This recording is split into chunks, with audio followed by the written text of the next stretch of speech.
Welcome to Man Does Tech, where I solve the problems you didn't even know you had. You begin by getting the proper Windows 11 ISO and confirming integrity. This prevents corrupted installs. Once downloaded, verify the SHA-256 checksum and place the file on an internal drive with at least 10 gigabytes free so setup can extract.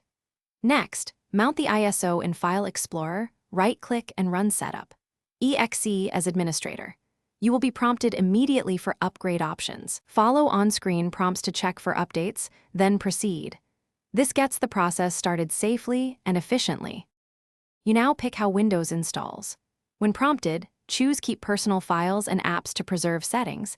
This saves time versus a clean install. If you pick Custom, stop and back up your user folders and export any keys or app-specific configs. This avoids surprises.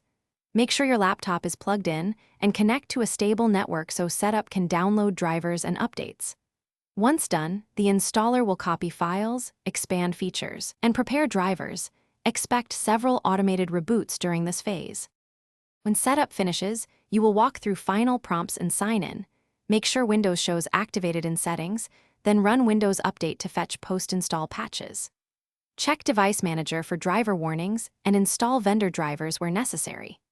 If anything goes wrong, you can use Recovery to roll back to the previous build, boot into safe mode to remove problematic drivers, or rerun the ISO setup and choose Custom for a clean install. One key tip: keep a recovery drive handy if rollback fails.